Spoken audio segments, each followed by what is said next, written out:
Σοβαρό πρόβλημα για τις Ουκρανικές ένοπλες δυνάμεις αποτελεί πλέον η δυναμική που έχουν αποκτήσει τον τελευταίο μήνα οι μονάδες του ρωσικού στρατού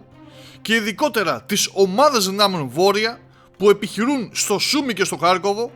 καθώς σήμερα το μεσημέρι, πριν από λίγες ώρες, το Ρωσικό Υπουργείο Άμυνας ανακοίνωσε την κατάληψη ακόμα 2 οικισμών, με τους οποίους διεύρυνε ακόμα περισσότερο την γκρίζα ζώνη που θέλει να δημιουργήσει στα ουκρανο-ρωσικά σύνορα και φυσικά προωθήθηκε ακόμα πιο βαθιά στο ουκρανικό έδαφος. Μιλάμε για 2 χωριά που βρίσκονται και τα 2 στην περιφέρεια του Σούμι,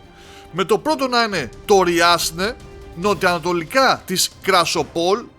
με το Ρωσικό Υπουργείο να δίνει και πάλι περισσότερες λεπτομέρειες για τις επιθέσεις, λέγοντας ότι προηγήθηκαν μονάδες αναγνώρισης που εντόπισαν εχθρικές θέσεις πυρός και αμέσως μετά το πεζικό σε συνεργασία με χειριστές επιθετικών μη επανδρομένων αεροσκαφών απομάκρυνε τους Ουκρανούς από κτίρια, υπόγεια κτλ.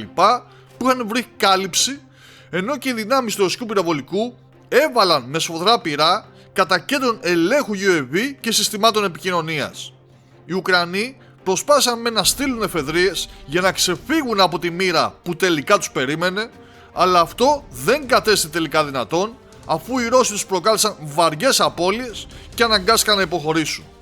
Έτσι λοιπόν είχαμε και δεύτερο χωριό στο οποίο υψώθηκε ρωσική σημαία, και αυτό ήταν το Ζάψελ, που βρίσκεται στα βορειοανατολικά του Σούμι, δίπλα από τη Μυροπήλια.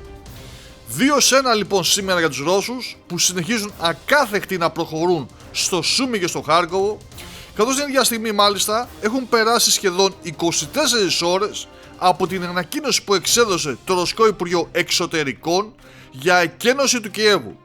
Αυτό φυσικά σημαίνει ότι ο χρόνος πλέον μετράει αντίστροφα για ό,τι έρχεται.